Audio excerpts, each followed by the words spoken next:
Well, it is the 6th day of October 2022. We are glad you could join us for this broadcast. My name is Eric Munene. Our sign language interpreter at the bottom end of your screen is Anwar Rim. We have a lot lined up for you, but first let's have a look at the highlights.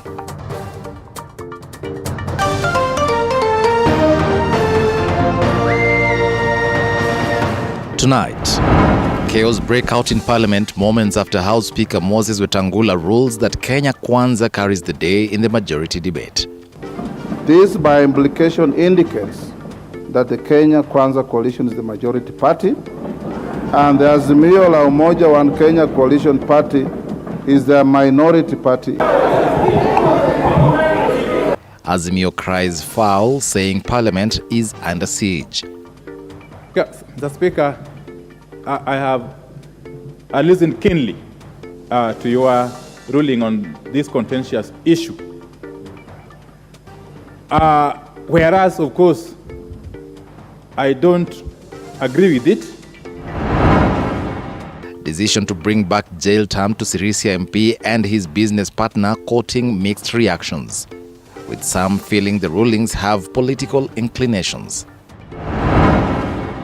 Also tonight, trails of animal carcasses becoming a norm in most counties as the drought situation continues to bite hard. Ngamia imeenda, mbuzi naye imehama. So kindly tulikuwa tunataka usaidizi kutoka mahali yoyote ambaye tunaweza saidika.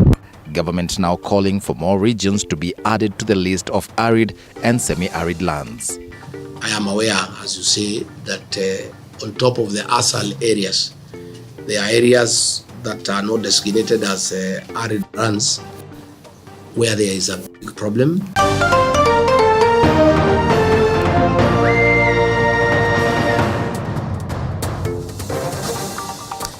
Well, tonight, Azimio la Umoja One Kenya Alliance were hoping to get key Parliament House leadership positions, but that was not to happen because Moses, the House Speaker, decided otherwise. On Game Plan 2022 tonight, we'll be talking about that plus much more. But first, ODM and Azimio leader Raila Odinga is attending the official launch of a book titled Stronger Than Faith at the National Museum in Nairobi, accompanied by leaders from the Azimio coalition. Raila is expected to weigh into the just-made ruling by Speaker of the National Assembly Moses Wetangula, who declared that President William Ruto-led coalition Kenya Kwanza as the majority in the August House following a contentious debate on who are the majority. Have a look.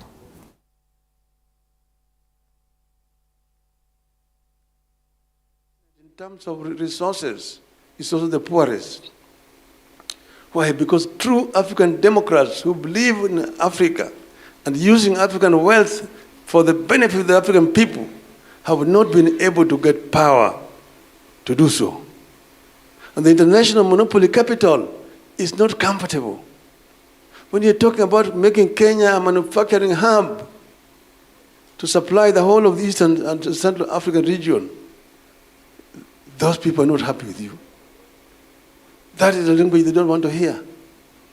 When you're talking about beneficiation, value addition to local raw materials, so that you don't export bauxite, you export aluminum products.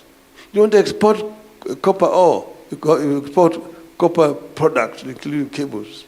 You don't export iron ore, you export steel. You don't export coffee seeds, you talk processed coffee, and so on and so forth. That is going to competition against international monopoly capital, and that is the problem that we are going through. That is the reason why they don't want us to go in there. But we cannot forever remain servants of international monopoly capital. Africans must rise up. And there's a solution to this. The solution to this. Those stooges don't look at this, what's happening here. Basically, stooges have been used. But if this does not work, this other one will work. And we know what will work. That's why we are saying that, comrades, there's still work to do. It is the work in progress. Comrades must come together, gather together and move forward. Victory is coming. Victory is certain. We have a right. When those days when the land was more fierce, the lion had the claws and the teeth to bite. We were able to confront that lion. Now we have got Simba Kibogoyo. We will move on. We will move on as a people of Kenya. And I'm certain that eventually the people of Kenya will succeed. Those days, we stood up against Nyayo. And you remember we were singing, Nipigwe teke sitarudi nyuma, oh nipigwe teke nipigwe jela rudi nyuma, oh nifungwe jela nipelekwe shimo nipelekwe Naivasha. Hata Nyayo waseme, hata Nyayo waseme, hata Nyayo waseme, sisa tutarudi nyuma. Hata Nyayo waseme, hata Nyayo waseme, hata Nyayo waseme, sisa tutarudi. Well, that's the Azimio la Umoja One Kenya Alliance leader Raila Odinga right there during the launch of a book at the museum. At the National Museum of Kenya, and of course we'll be following up on what will develop from that particular event and dissect it just for you. Now, the government now says there are many counties suffering the effects of drought simply because they are not in the list of arid and semi-arid lands. This, as many more Kenyans are counting massive losses as the drought situation continues to ravage. Over 4.3 million people going to bed hungry tonight, with more likely to join the growing list, as Andrin Kilemi now tells us. In the barren and visibly deserted land of Wajir County, residents count losses. Trails of carcasses tell the story of the drought that bites. The drought has left a trail of destruction in its wake, causing hundreds of livestock to die here every day due to lack of pasture. It is pure sorrow for children, their mothers and fathers who majorly depend on livestock for livelihood and now literally have nothing to hold on. Game imeenda, mbuzi naye imehama.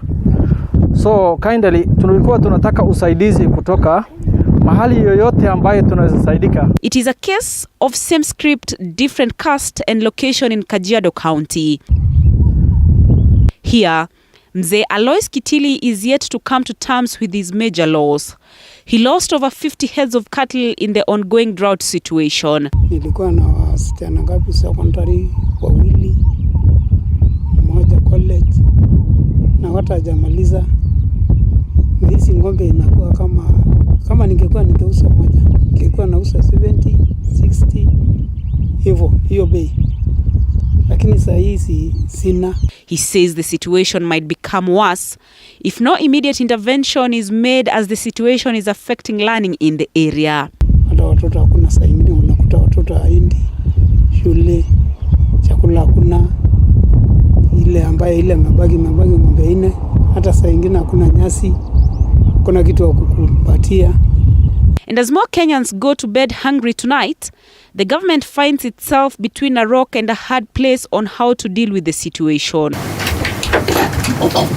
In a meeting with development partners Thursday, Deputy President Rigathi Gachagua termed cash transfer as the best to reach out to needy Kenyans compared to relief food distribution, which he says is costly in terms of logistics. Currently, over 4.3 million people are faced with starvation, with the drought situation greatly affecting parts of counties outside ASAL regions. Andrin Kilemi, TV 47. Now, President William Ruto held bilateral talks with Ethiopian Prime Minister Abiy Ahmed in his tour of Ethiopia. His visit centered on the ongoing war in Tigray that has lasted for 2 years. And as Flora Limuki now reports, the visit has also paved the way for former President Uhuru Kenyatta's first assignment as the peace envoy in the region. The visit comes amid the ongoing war between Ethiopian troops and the Tigray People Liberation Front. Talks about the ongoing Tigray conflict took center stage in the meeting between the two leaders, especially after Kenya pledged to play a central role in bringing peace in the region. Today's talks pave way for former President Uhuru Kenyatta's first assignment as peace envoy in the African continent, as he is expected to lead the peace talks together with former Nigerian President Olusegun Obasanjo in South Africa on Sunday. During the meeting, the two leaders agreed on the modalities to tackle terrorism and violent extremism so as to bring peace in the Horn of Africa. In its bid to stabilize food prices, the discussion further agreed that Kenya will import wheat from Ethiopia, whose yields have increased substantially. The meeting centered on the two countries exploiting their long-standing relations and proximity to increase cross-border trade, as Ruto gave Ethiopia go-ahead to maximize the Lamu port as the home port for southern Ethiopia. The head of state has also presided over the official launch of Safaricom in Ethiopia. Safaricom Ethiopia is the subsidiary of Kenya's largest mobile telco, and which will be the first foreign investment in Ethiopia's telecommunications scene. The government of Kenya has 35% stake in Safaricom. As I said, the largest ever investment made by a Kenyan company outside Kenya. The ICT sector as one of the key drivers of economic progress. Business has transformed many countries, including Kenya, through M-Pesa. We hope that it will do, we intend that it will do the same in this country. Ruto is accompanied by Kapsaret Member of Parliament Oscar Sudi, CS Designate for the Ministry of Energy and Petroleum Davis Chirchir, Aden Duale of Defense, and National Security Advisor nominee Monica Juma. From Ethiopia, Ruto is expected to proceed to Uganda for the annual celebrations of the Independence Day in what seems like to quell a potential diplomatic tiff between Nairobi and Kampala after the remarks made by his son General Muhoozi Kainerugaba, who claimed that it will take him less than 2 weeks to capture Kenya. On Monday, he will head to Tanzania and hold talks with President Samia Suluhu. Flora Limuki, TV 47. Now, Tana River Senator Danson Mungatana has today asked the Magistrates Court to convict Chad national Abdullahi Tamba Kuro, who allegedly conned him 76 million shillings in 2013 in pyramid schemes. And as Stanley Nyaringita now tells us, the Chad national who allegedly conned the former Garsen Member of Parliament thrice will now know his fate on the 3rd of November this year. It was a battle of wits and words at the Magistrates Court today between Tana River Senator Dunstan Mungatana and suspected fraudster Abdullahi Tamba Kuro. So just come next week. Mungatana remorsefully narrated how he fell prey to the Chad national who allegedly duped him of millions of shillings in get-rich-quick schemes. However, Kuro has denied the allegations, arguing that he did not receive any money from Mungatana. I stayed a few months and he called me again personally and told me that my friend, we have another opportunity for you to invest. But don't bring in small monies like you've been bringing here, 500,000, 5 million. It is $1 million. Can you give me that 1 million only? It is because we are doing business, and the first business we did and the second one, then you give me 1 million. In 2018, Kuro was arrested for allegedly defrauding the former Garsen MP $1 million, which translates to a whopping 76 million Kenyan shillings, pretending he was in a position to invest in the oil industry. And I can't exactly remember how long I took, but I know that it was like I became a slave for him. He on, sell this, take. Borrow this, take. You know, sell the other, take. Go to agreements with people, get money, take. It became like I became like a slave to this common suspect. In a defeated tone, Mungatana narrated that his life has gone haywire and he just needs his money back. He urged the court to convict the accused so as to act as a lesson to others. After his arrest, I went to him. I told him, I have no interest in you going to jail. All I want is you to return my money. I want my money back. I want my life back. I have family, I have children. You know? The charred national allegedly committed the offense between April 20th and April 29th, 2013. So far, 3 witnesses have given the evidence and the case has been adjourned until November 3rd, 2022. Stanley Nyeringita, TV47, Nairobi. Back to our top story. Chaos ensued after House Speaker Moses Wetangula ruled that the Kenya Kwanza coalition is the majority in the National Assembly, with Azimio One Kenya members of Parliament crying foul in what they termed as Parliament capture. However, the members have hinted that they might be headed to courts to seek for an interpretation of the law over the matter, especially on the Azimio One Kenya agreement exit clauses, which their counterparts insists hold no water. Honourable members,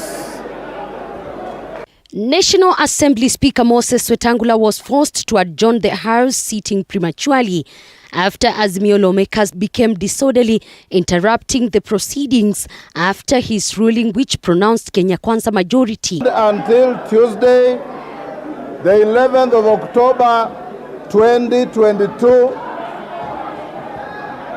at 2:30 p.m. Azimio members wanted the Speaker to retract his ruling on the matter, insisting that Raila Odinga-led Azimio coalition was the majority. That has been delivered by the Speaker, and we have said that we don't agree with it, and for the reason that it totally lacks any shred of jurisprudential value. We don't agree with it, and we think this is a wrong beginning. Further, the Azimio Brigade indicated of heading to courts to seek for interpretations bashing the ruling, terming the current occurrences as Parliament capture by executive, insisting that the Speaker has no powers to move members from one coalition to another. Unless it is the judiciary interpreting the law, which has the mandate to regulate, to manage, to remove members and take them to other political parties. What the Speaker today did was to remove 14 members from one coalition to another coalition irregularly by using letters written by those members. So let me ask one question. If today John Mbadi writes a letter that I'm joining Kenya Kwanza, tomorrow Speaker Wetangula will recognize that. It's a sad day for Kenya. You can see this is the capture of the executive. This is the capture of Parliament by the executive. It has begun. It is for the first time a Speaker in his place is removing members of Parliament from one party to another party. He has become the registrar of political parties. He is the Speaker of the National Assembly. He is law unto himself. Any dispute, they should have the dispute resolution. They should come to the council and bring their issues. So all I just want to say, it is really unfair, and we have seen today the ruling that say that the other side, they are the majority. It is not a fair ruling, and if anybody has appeared before the council, even the court side, they should come for dispute resolution. So for the Speaker to purport that the 14 members are now seemed to be on the other side, it's unfair, and I think then as Kenyans, we need to know how we are going to run this country. However, their Kenya Kwanza counterparts, led by their designate leaders, took a swipe on the Azimio Brigade, urging them to learn to accept decisions, especially noting that they were against amendments on Political Parties Act and election laws on formation of coalition of political parties. And therefore, that ruling is based on fundamental rights, constitutionalism, and the rights of members of Parliament. And therefore, the Speaker was right to say the party of PA and the party of Maendeleo Chapchap and UDM belong to where they want to belong because they have political rights. Hizi drama ndogo ndogo zingine za kitoto za kutaka kubeba mess, sisi hatutaki hiyo, kwa sababu kuna maneno mengi sana Wakenya wanatarajia serikali ya Kenya Kwanza hii yatekeleze. Kuanzia dakika hii kuendelea kutumikia Wakenya kupitia hizo ofisi ambazo tushakabidhiwa, na tutawatumikia Wakenya bila ubaguzi wowote. Members, order. clarity on who has majority in the National Assembly, now this paves way on serious business and especially formation of various committees, especially appointment committees, which nominees, that is cabinet secretaries, are expected to appear before it. Elizabeth Mutuku, TV47 Palm Buildings, Nairobi. Well, thank you for that, Elizabeth Mutuku. Tonight, Speaker of the National Assembly, Moses Wetangula, has ruled Kenya Kwanza as the majority party against their Azimio One Kenya coalition counterparts in a ruling that forced the House to adjourn prematurely after Azimio MPs disrupted House proceedings. The Speaker, in his first major ruling, said Azimio coalition has no elected MPs and has suffered a number of deficits after 14 MPs from 4 of its affiliate parties decamped to Kenya Kwanza, making the ruling party the majority with 179 MPs against Azimio's 157 MPs. TV47 senior political affairs reporter Apollo Kamau breaks down the ruling for us. National Assembly Speaker Moses Wetangula handed the ruling party victory in Parliament, ruling Kenya Kwanza as the majority party with 179 MPs against their Azimio rivals with 157 MPs, triggering celebrations from Kenya Kwanza, while Azimio MPs, led by Minority Leader Opiyo Wandayi, protested and disrupted the afternoon sitting, forcing the House to adjourn prematurely. That with the 14 members, the membership of the Kenya Kwanza coalition stands at 179 members, while the membership of the Azimio la Umoja One Kenya coalition party stands at 157 members. This by implication indicates that the Kenya Kwanza coalition is the majority party and the Azimio la Umoja One Kenya coalition party is the minority party in this House.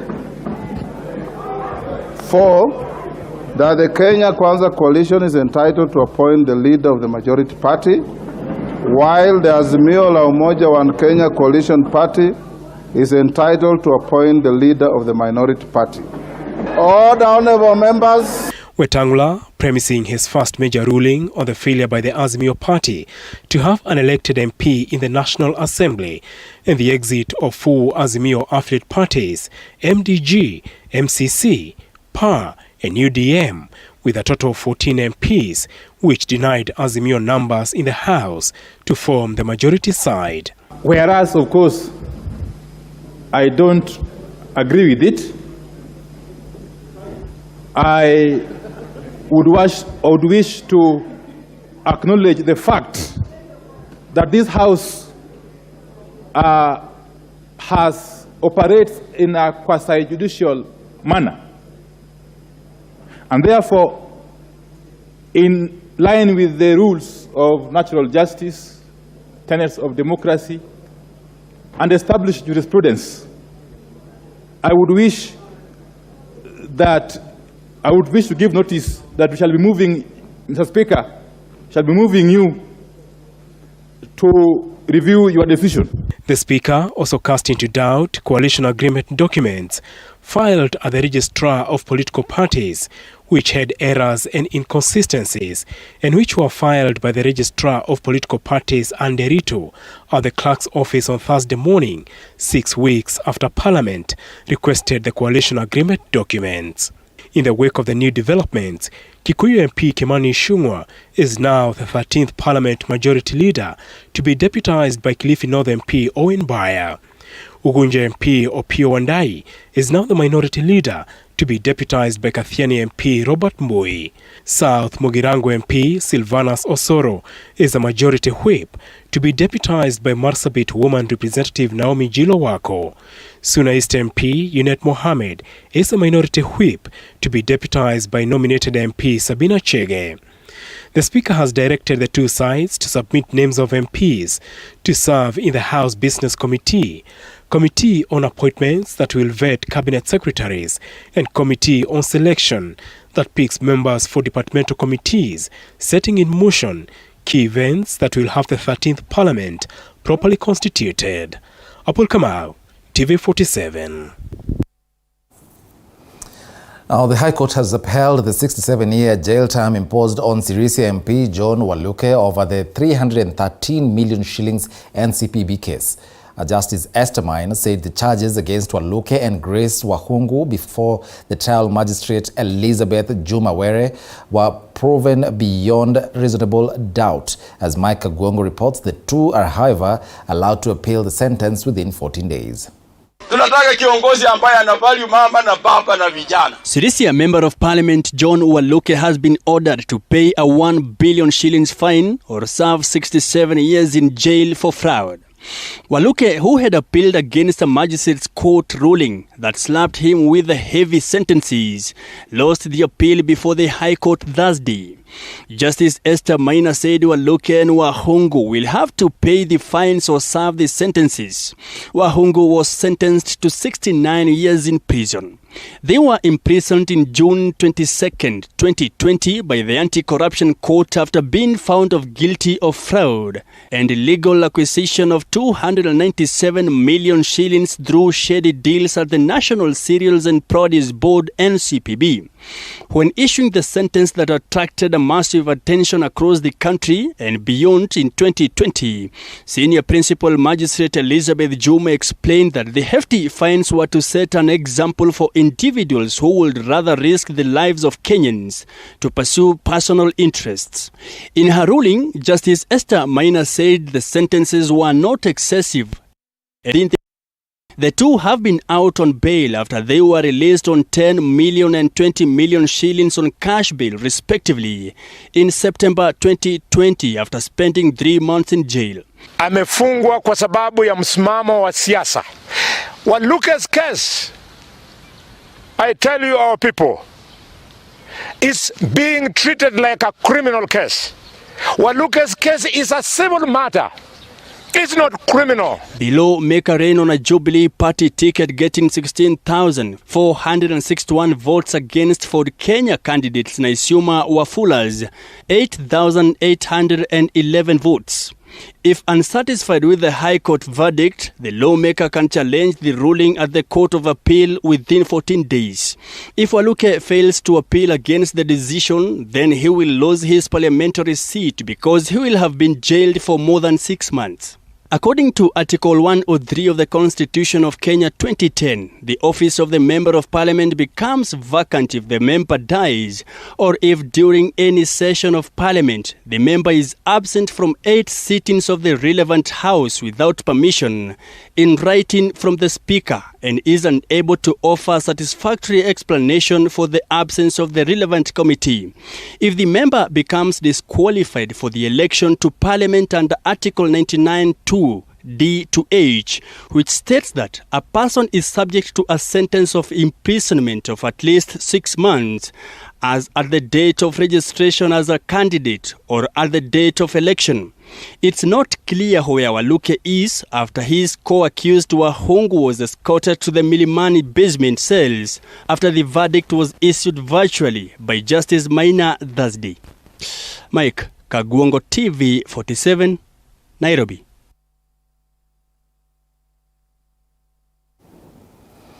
Now moving on, the Council of Governors has today said that the functioning of all counties has been disabled due to the delay in disbursement of county allocation funds. The chairman of the council, Anne Waiguru, the chairperson, of the council, Anne Waiguru, who is also the governor of Kirinyaga, says that the provision of services in the county is worsening, asking the National Treasury to release all the disbursement on or before 10th of this month to redeem the paralyzing projects. And hereby wish to address you as follows. Number 1, status of disbursement of equitable share of revenue. While we are cognizant that we are in a new political dispensation, as county governments, we are duty-bound to provide smooth and uninterrupted service delivery to every citizen. However, the Council is concerned that despite being in the midst of transition, the current financial situation across the 47 county governments is devastating. It is unfortunate that the third generation of county governments have started on a bleak note due to lack of resources. Further, the total allocation to be disbursed to counties for the month of October is 29.6 billion. We anticipate that the National Treasury will comply with the provisions of the law to release the funds on time. So far, the continued delay in disbursement of funds funds has paralyzed county operations in respect to the following. 1. Payment of salaries to county officials. 2. Purchase of medical supplies. 3. Stalling of development projects. And 4. Response to interventions required to mitigate the drought and disaster that is going on. Well, at 29 minutes past the hour, time now for a very short break. Don't go away, we'll be back with more.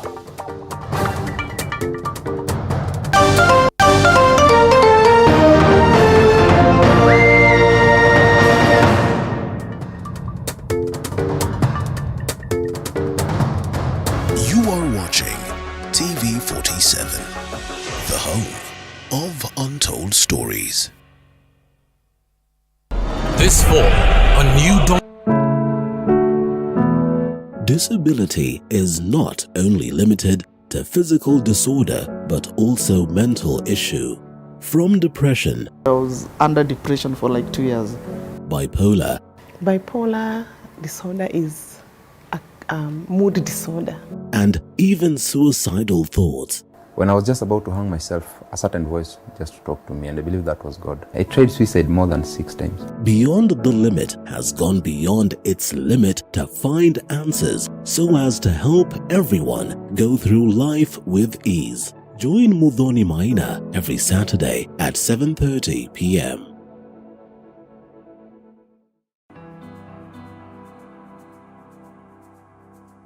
Starting this September at 8:30 p.m. on Tuesday, The Realtor brings it all to perspective. We identify a property, discuss and demonstrate the journey towards ownership. Professionals who have integrity, and from their catalog you can easily read that these are professionals who are able to deliver. Everywhere you go, you have to up your games, you have to go with the trends. Not forgetting the margins as well as the risks that come along. The runaway prices of the land. We are saying that it's something that we can never go without mentioning. Any developer will not go without mentioning price of land. Don't miss out.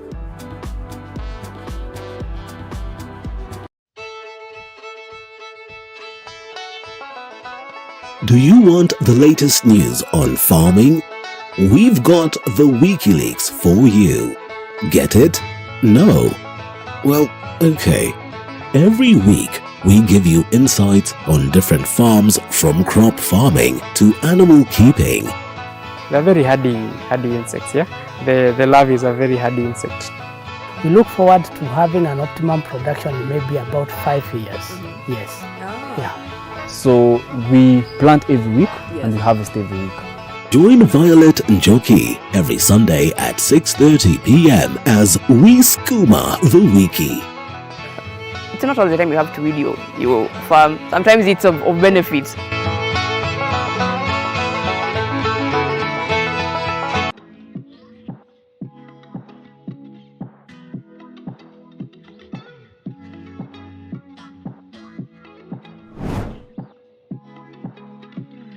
Starting this September at 8:30 p.m. Hi and welcome to The Grind. My name is Violet Njoki. We continue to provide the platform that aims to inform and educate on business-related matter. We are here to ask all the relevant questions on your behalf. When it comes to a catering business, do you need licenses? Yeah, a lot of it. And inform you what is happening in the business arena.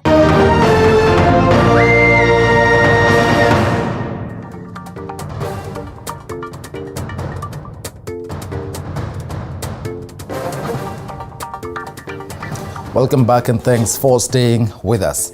Now, Kenya joins the world in marking the International Cerebral Palsy Day. Parents of cerebral palsy children have called on the government to provide them with diapers and tax-exempt the charges on the said products.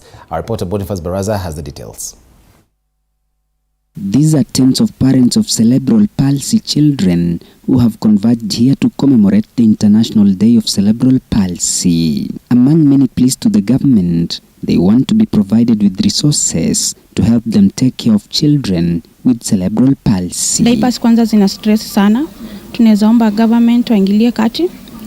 at least hata wakuwa na support sometimes. Therapies zikwe at least kwa hizi government hospital, hata kama hizi ni inaitwa sub-county hospitals, jaziwe karibu kwa wazazi. The parents through their community-based organization are also appealing to the government to consider enlisting them to the cash transfer program that they say was halted 7 years ago. They believe the move will go a long way in supporting them financially. Serikali mpya iweze kuangazia jambo hilo, waweze kuweka kwa cash transfer. Hao waweko tu kama wazee waliwekwa tu bila vikwazo vyovyote kwa sababu ya mahitaji na majukumu mengi ambao wako nayo. At the same time, stakeholders have called on more well-wishers to support in improving the healthcare system of cerebral palsy children. Kulingana na malengo yetu ya walemavu, tuko hapa kusherehekea siku hii na walemavu ambao ni wa cerebral palsy. Na tunahimiza tu ya kwamba mashirika mengine ikuje pamoja, usike pamoja pia tuweze kusaidiana na tuweze kuona kwamba kama jamii tunajiinua. The government considers removing tax on certain important life items for these people. But what causes cerebral palsy? Dr. Fred Watin explains. When the baby doesn't grow to the acceptable weight, the other thing can be there can be a problem with the mother, which maybe restricts oxygen from reaching the baby. And the other thing, the mother can have some infections which can attack the baby when it's still in the womb. Sarah Naibei, Assistant Trans Nzoia County Commissioner, has reiterated the government commitment in supporting cerebral palsy children. Wakati mwingine kuangazia masuala haya yanasaidia serikali hata kuwa na policy tofauti,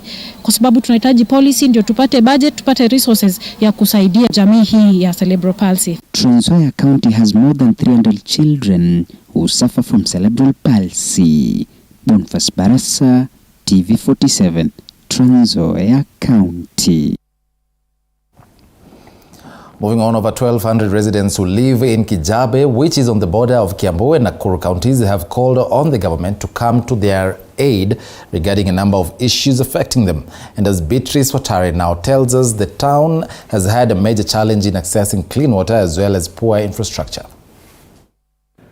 Generation sasa ile iko tujaribu kuinua hii Kijabe. Kijabe Old Town, which is at the border of Kiambu and Nakuru counties, is one of the pre-independence towns that was affected by relocation of the railway line when Kenya got independence in the year 1963 from colonial government. Kijabe sababu ndio mwanzo wa Kijabe Hospital, na kulikuweko sana ni Wahindi walikuwa wanafanya biashara hapa.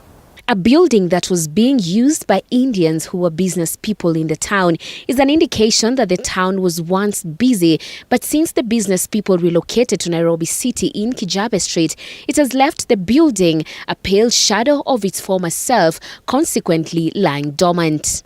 Sasa wakati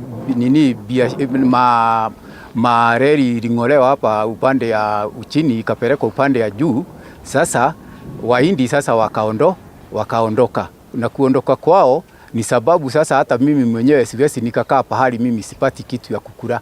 Si lazima nitafute pahali pengine. The town, which is in the middle of Kijabe Forest that borders AIC Kijabe Hospital and Maimahio Town, which is highly developing, has had major challenges in accessing clean water as well as poor infrastructure. Na hata tupate maji ya kutumia tamanyumbani juu hapa kuna kuwa na kiangazi, mpaka maji ya kukunywa hatukuagi nayo, hakutuna maji ya kutusaidia. Tunajaribu kufanya kazi lakini maji haitufiki.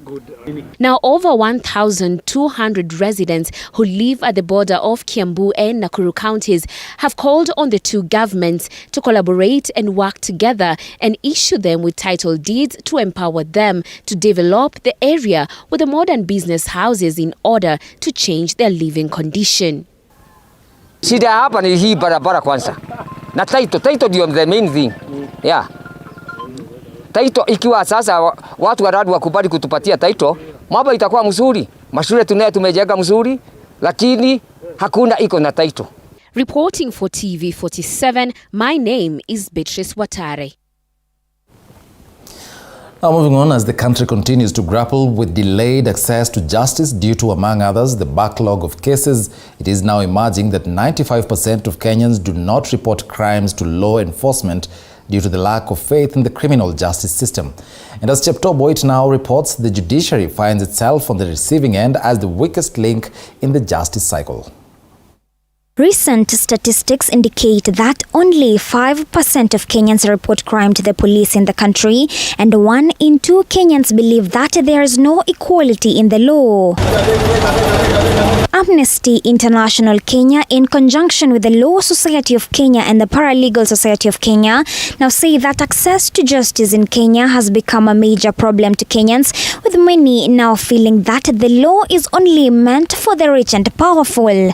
Many of the young people who are arrested in petty offences, whether they be women who are involved in illicit brew, or they are involved in commercial sex, or they are involved, men who are involved in vending and marketing of produce, the informal sector, many of them just don't have the resources or the knowledge to be able to protect themselves under the law from vexatious and kind of targeted malicious charges. According to them, 75% of people at remand centers in prisons are under 35 years, proving the fact that a majority of them are not economically empowered to afford representation in court. This also bringing to the fore the debate on the efficiency of government providing pro bono lawyers who are said to be demotivated. As a result, their cases take more than 2 to 4 years before they are concluded. As a mitigation to this, Amnesty International Kenya, while marking a decade of serving in the country, has set 10th October as Huduma Day to give education to the public on legal knowledge. 10 clinics in 9 counties have been set up to create legal empowerment and awareness, targeting 1,000 clients. We do not have the Nyalis, the Muthaigas, the Karens, even the middle class setups like Langata, South Sea, or wherever you will choose to refer to a middle class setup. But access to justice as a cardinal principle in what we refer to as the consonance justice agenda can only be achieved if those who it is presumed not to be available to are given an opportunity to feel the effect of the wheels of justice. One of the things that these clinics also try to achieve is also to tell Kenyans which are the institutions that they can actually get legal aid.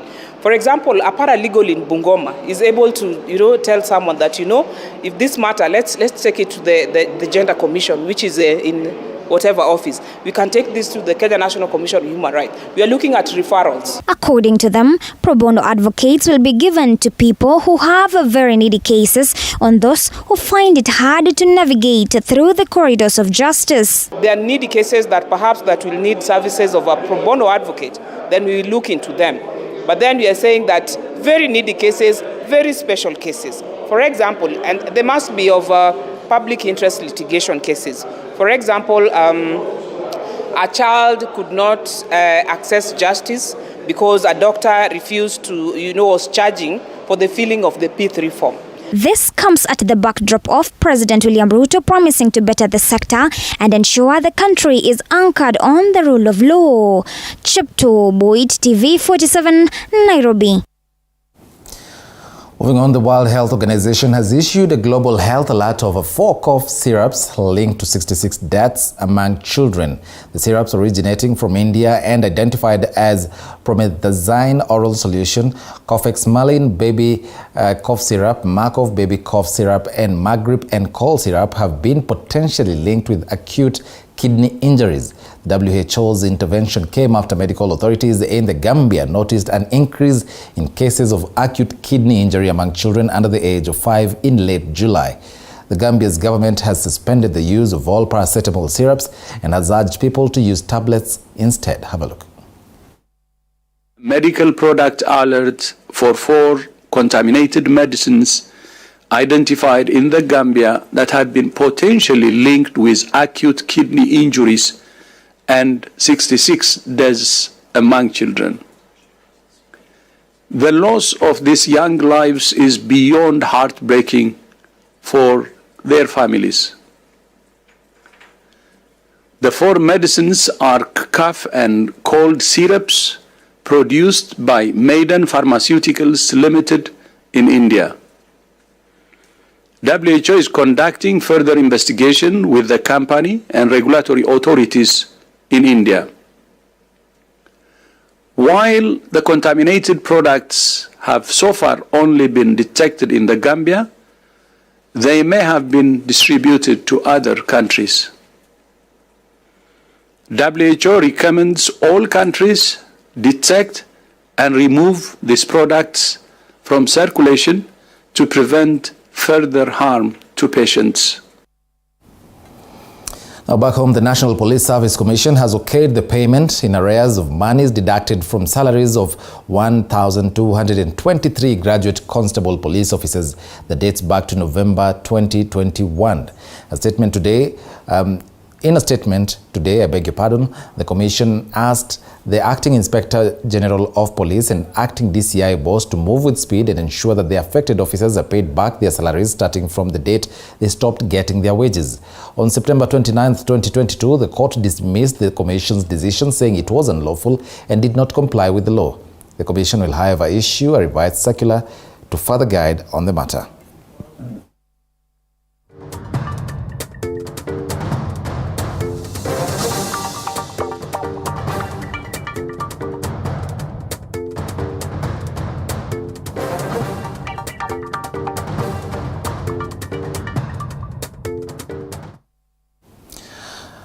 Kenyan-based startup company Workpay, which builds human resources and payroll solutions for Africa, now says it is committed to build trade in the online space, a trend which has gained massive traction, especially among young people. Workpay service manager Paul Kimani says the company that has branches on over 14 African countries is focused on working with Kenyans across the globe. He was speaking while officially opening events to mark the Customer Service Week.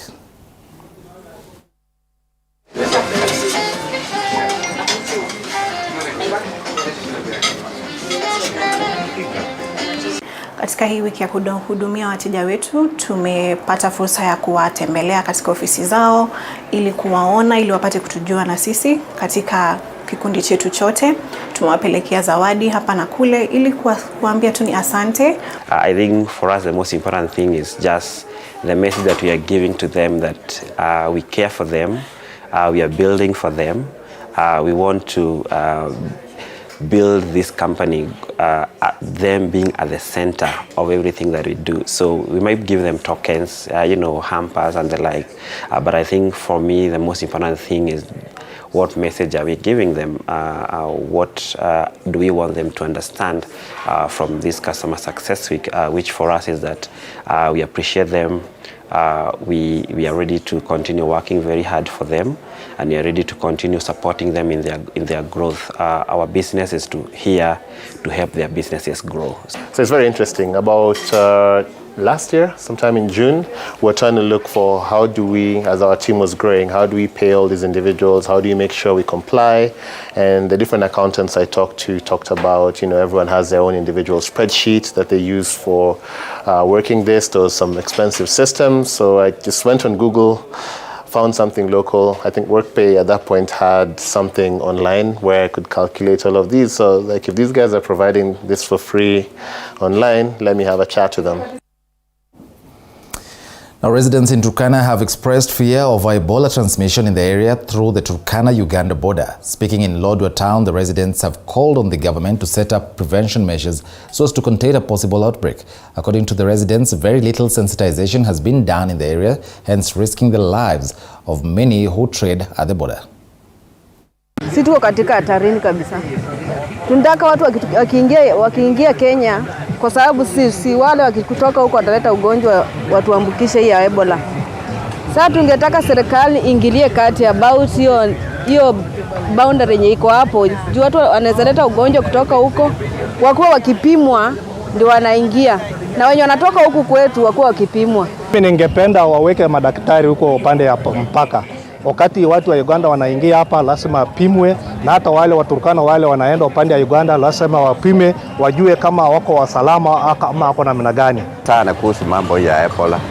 Sasa ndio tunasema kwamba serikali ielimishe wakaaji hapa Rudwa wakwe informed kuhusu mambo ya Ebola, waweke mikakati ile yenye inaweza zuia hiyo ugonjwa isiweze kusambaa hapa Rudwa. Well, back to politics. The hotly contested Bungoma senatorial by-election has now taken shape after the IEBC declared the seat vacant. The seat fell vacant after former Senator Moses Wetangula contested for the National Assembly's Speaker position successfully. Bungoma County residents are now calling upon the National Assembly Speaker Moses Wetangula to shun away from Bungoma politics and stop imposing on them who to elect come December 8th, 2022. So far, over 10 candidates have shown interest to inherit Senator Moses Wetangula. Kenya Kwanza parties UDA and Ford Kenya are expected to square it out in the race. Ufanya utendaji kazi wa governor na yeye. Nataka senator mwenye atakuwa neutral na mwenye anajua kazi yake ni gani, akiingia Senate afanye kazi ambayo inastahili yeye kufanya. Tunaomba wananchi wetu wanapochagua senator waangalie mtu ambaye amewahi kuwa kwa serikali, anajua njia za kutafuta pesa. Wasitutafutie mtu ambaye ataenda huko na akose anaanza wapi anamaliza wapi. Mtu akuje watu wenyewe wamuone sera zake, auze sera kwa watu na vitendo, lakini sio ya kusema ati utakuja ya kwamba uwekelewe mkono ya kwamba wewe ndio utapewa seneta. Hiyo haiwezekani. Hizo shida ndio tumekuwa nazo katika hii county, lakini tunashukuru kwa sababu hiyo shida tunaona kama imetuondokea. Na tunashukuru sana Mheshimiwa Speaker kwa kuenda juu, na Mheshimiwa tunakuombea ya kwamba kiti ya useneta Mheshimiwa Speaker, kwa sababu uliacha na ukaenda ukakuwa Speaker, tunakuomba kwa unyenyekevu na heshima. Wewe siasa ya Bungoma umepita siasa ya Bungoma, saa hii wewe sasa elekea pale ukitoka uspika.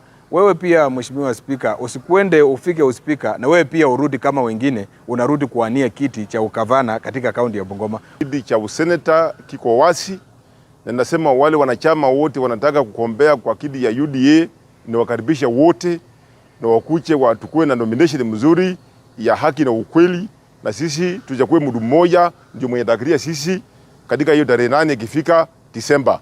Halusui mtu yoyote.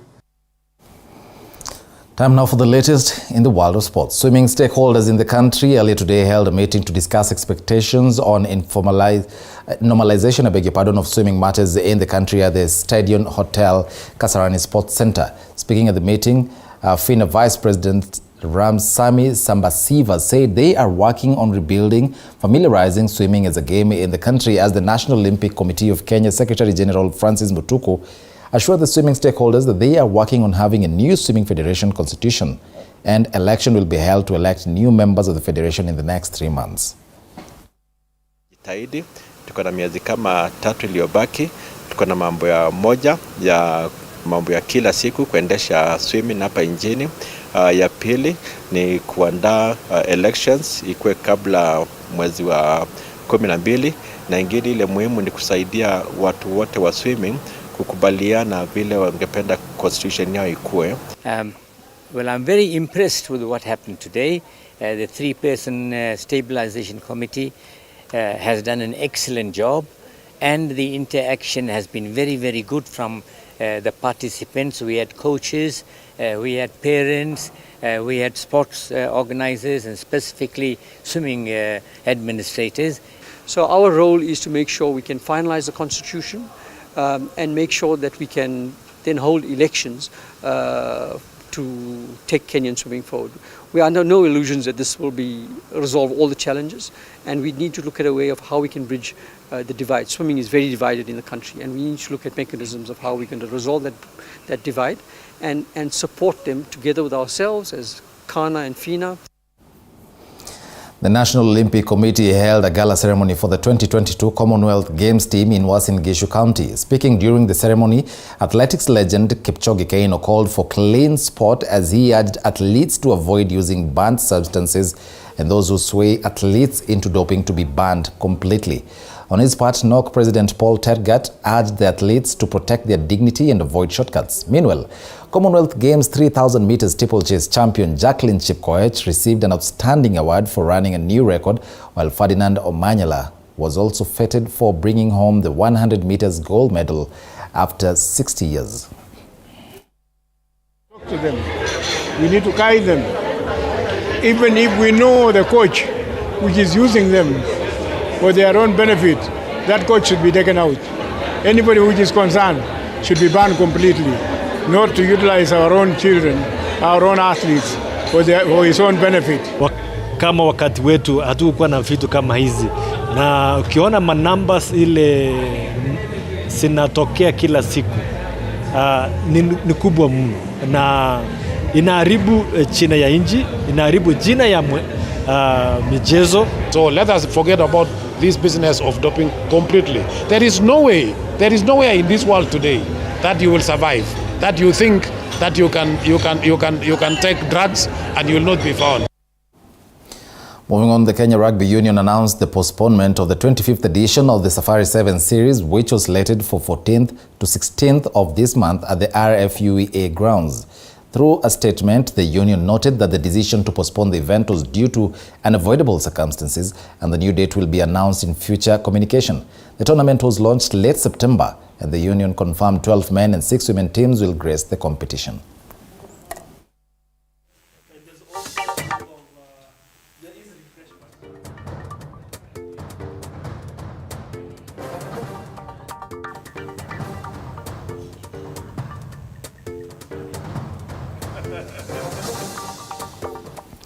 Elite athletes who will represent the country at the 9th Sanlam Cape Town Marathon in South Africa were earlier today flagged off before the event is held on 16th of October this year. Now, speaking at the ceremony, Sanlam Kenya Group Chief Executive Officer Dr. Patrick Tumbo reiterated their commitment towards nurturing Kenya's athletic talents as a growing career for many young Kenyans across the country. Tekla Kirongo, who will lead a contingent of 7 athletes, including Rebecca Korir, Marion Kibord, Judith Cherono, Raymond Kipchumba Choge, Brian Kipsang, and Joshua Kogo. Came late, we should allow them to enjoy their breakfast as well. Lucy. Yeah. Camera. This race is a way for us to continue to foster growth of Africa's economy and showcase the unparalleled potential of her people. Is trying to make sure that we build a contingent of talents who will be representing Kenya.